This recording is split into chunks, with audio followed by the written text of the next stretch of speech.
Govinda Greens, premium and limited plots, prime location, destination that define your status in front of AIIMS, Govinda Greens। तो छत्तीसगढ़ के 15 नगरीय निकायों के 370 ward के लिए 20 दिसंबर को होने वाले चुनाव के लिए आज 1,500 से ज्यादा प्रत्याशियों ने नामांकन दर्ज किया है। नामांकन फॉर्म जमा करने की अंतिम तारीख होने के कारण सभी नामांकन केंद्रों में भारी गहमागहमी देखने को मिली। बीरगांव, रिसाली, भिलाई चरौदा नगर निगम में कांग्रेस और भाजपा दोनों के प्रत्याशियों ने अपने अपने वरिष्ठ नेताओं की उपस्थिति में रैली निकालकर नामांकन दाखिल किया। बीरगांव नगर निगम में कांग्रेस के 40 प्रत्याशियों ने अपने हजारों समर्थकों के साथ नगर निगम मुख्यालय पहुंचकर नामांकन जमा किया। वहीं बीजेपी प्रत्याशियों के नामांकन में भी दिग्गज नेता मौजूद रहे। लंबे समय से बीजेपी के कब्जे में रहे भिलाई चरौदा निकाय में भाजपा के प्रत्याशियों ने शक्ति प्रदर्शन करते हुए रैली निकालकर नामांकन दाखिल किया। रैली में पूर्व मंत्री बृजमोहन अग्रवाल, शिवरतन शर्मा, राकेश पांडे समेत बड़ी संख्या में कार्यकर्ता भी शामिल हुए। कांग्रेस प्रत्याशियों ने भी अपने सैकड़ों कार्यकर्ताओं के साथ नामांकन दाखिल किया। सारंगढ़ में भी बीजेपी और कांग्रेस के बड़े स्थानीय नेता अपने नजदीकी रिश्तेदारों को मैदान में उतारकर जोर आजमाइश कर रहे हैं। तो आज नामांकन की अंतिम तारीख थी और 3 बजे के पहले ही नामांकन दर्ज कर लिए गए हैं। अब सिर्फ मतदान का इंतजार रहेगा और आज कांग्रेस की बात हो या फिर बीजेपी की बात हो, जब प्रत्याशी नामांकन दाखिल करने के लिए कार्यालय पहुंचे तो वहां पर जोरदार शक्ति प्रदर्शन देखने को मिला। तमाम स्थानीय दिग्गज नेता वहां पर मौजूद रहे और दल बल के साथ वहां पर वो पहुंचे नॉमिनेशन फाइल करने के लिए।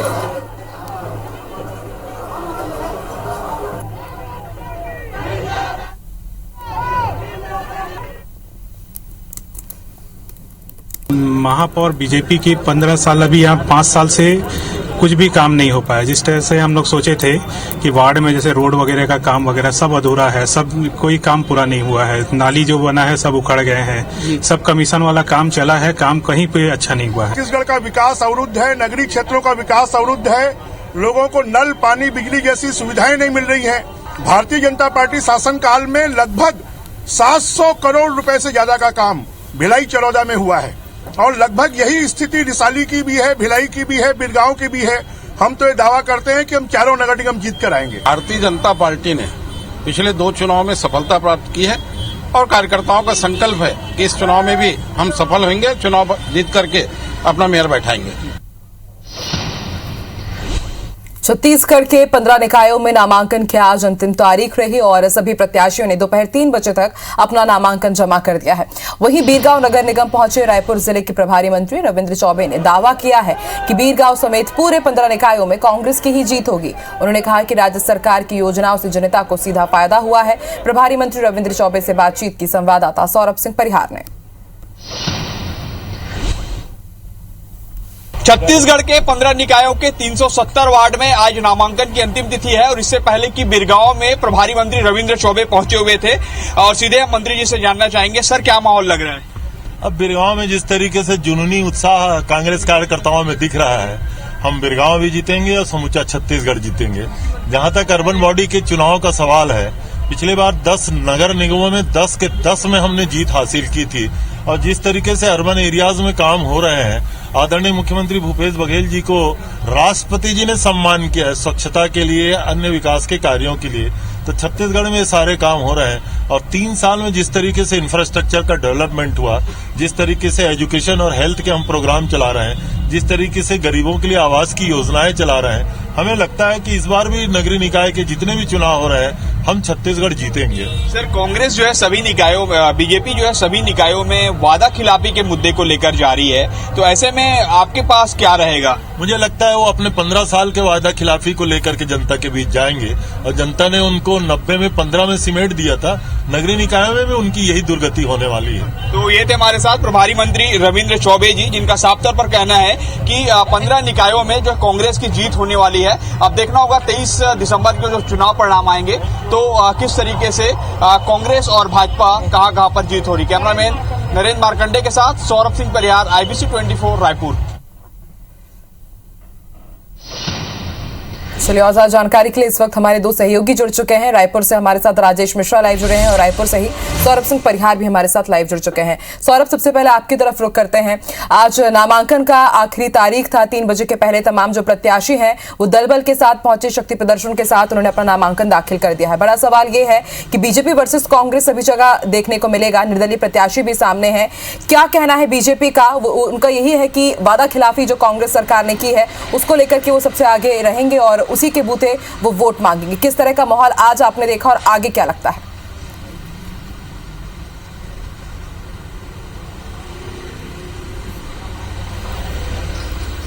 बिल्कुल, देखिए 15 निकायों के 370 वार्ड और 14 निकायों में जो 14 उपचुनाव हो रहे हैं, अर्थात 384 वार्डों के लिए नामांकन जो है दोपहर 3 बजे तक भरा जाना था और इसकी पूरा जो काम है वो हो गया है और बताया जाता है कि 1,500 से ज्यादा प्रत्याशियों ने इन वार्डों के लिए नामांकन जमा किया है। अब निश्चित रूप से कांग्रेस और भाजपा जो है कैंपेनिंग करेगी अपने अपने वार्डों में और उसके लिए जो वादे उनके द्वारा किए जा रहे हैं, जो उनके मुद्दे हैं, स्थानीय मुद्दे हैं, उसको लेकर कैंपेनिंग की जाएगी। लेकिन इससे पहले कि आज हमने देखा सभी जगहों पर कि किस तरीके से गहमागहमी थी, कांग्रेस और भाजपा दोनों जो है अपनी तैयारियों में गया था और एक शक्ति प्रदर्शन जैसे माहौल था। अगर मैं बिरगांव की बात करूं तो बिरगांव में जो है 40 वार्ड के जो प्रत्याशी एक साथ पहुंचे थे, उनके साथ मंत्री रविंद्र चौबे भी थे, उनके साथ समर्थक थे, हजारों लोग पहुंचे थे और एक साथ जो उन्होंने नामांकन जमा किया है 40 प्रत्याशियों ने। इसी तरीके से अन्य निकायों में देखने को मिला है और निश्चित रूप से कांग्रेस का कहना है कि कांग्रेस जो है पिछले 3 सालों में जो राज्य सरकार ने कामकाज किए हैं नगरीय निकाय क्षेत्र में, उन्हीं को लेकर जो है जनता के बीच जाएंगे और उनका कहना है कि पिछले 2019 में जो 10 निकायों में जीत हुई थी कांग्रेस की, वही रिपीट फिर होने वाला है।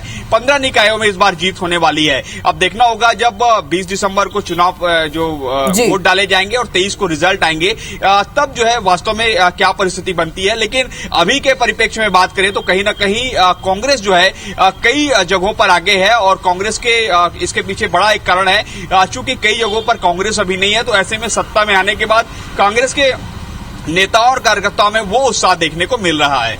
ठीक है सौरभ, आप बने रहिए हमारे साथ। राजेश की तरफ रुख करते हैं। राजेश, बीजेपी का यही कहना है कि पिछले कुछ सालों में कांग्रेस ने जो काम नहीं किया है उससे जरूर उनको फायदा मिलेगा, लेकिन बीजेपी की अगर बात की जाए तो प्रत्याशियों के ऐलान से पहले ही काफी पशुपेश की स्थिति देखी गई, दाव पेच फंसा रहा। क्या लगता है आपको, क्या रिजल्ट्स रहेंगे और अभी आज किस तरह का आपने माहौल देखा? देखिए, माहौल की बात करें तो आज भारतीय जनता पार्टी के सभी प्रत्याशियों ने, बीरगांव की बात करें तो सभी 40 प्रत्याशियों ने एक साथ भारतीय जनता पार्टी के वरिष्ठ नेताओं की उपस्थिति में, उनकी मौजूदगी में बड़े जोश खरोश के साथ रैली निकालकर नामांकन दाखिल किया और सभी प्रत्याशियों के चेहरे पर एक उत्साह नजर आ रहा था।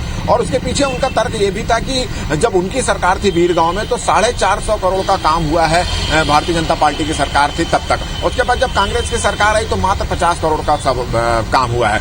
तो विकास का एक मुद्दे को लेकर वो काम करेंगे। साथ ही साथ उनका कहना है कि प्रदेश सरकार ने जो वादा खिलाफी की है, चाहे बिजली बिल हाफ करने का मामला हो, चाहे शराबबंदी नहीं करने का मामला हो, चाहे जल कर माफ करने का मामला हो, पट्टा वितरण नहीं किया गया है और संपत्ति कर हाफ करने का मामला, तो बहुत सारे मुद्दे हैं। उसको लेकर भारतीय जनता पार्टी के जो प्रत्याशी है नगरीय निकाय चुनाव में लड़ेंगे और आज कार्यकर्ताओं में उत्साह भरने के लिए भारतीय जनता पार्टी के जो वरिष्ठ नेता है बीरगांव में भी इकट्ठे हुए थे, जिसमें से नारायण चंदेल थे, मोतीलाल साहू थे, श्रीचंद सुंदरानी थे और तमाम जो लोग थे वो इकट्ठे हुए थे और सभी ने रैली निकालकर आज नामांकन दाखिल किया। इसी तरह बृजमोहन अग्रवाल और प्रेम प्रकाश शिवरतन शर्मा वो भिलाई गए थे, वहां पे भारतीय जनता पार्टी के सभी प्रत्याशियों के साथ मिलकर एक साथ नामांकन दाखिल किया है। निश्चित रूप से जैसे आपने कहा कि टिकट की जद्दोजहद काफी करनी पड़ी है और आपसे बड़े वरिष्ठ नेता जो भारतीय जनता पार्टी के थे उनमें सामंजस्य बनाने में जो चयन समिति के सदस्यों को काफी पसीना बहाना पड़ा था और इस पर भारतीय जनता पार्टी के नेताओं का तर्क ये था कि बहुत सारे नाम एक एक वार्ड से ज्यादा आ गए तो उस पर सहमति बनाने में थोड़ा समय लग रहा था।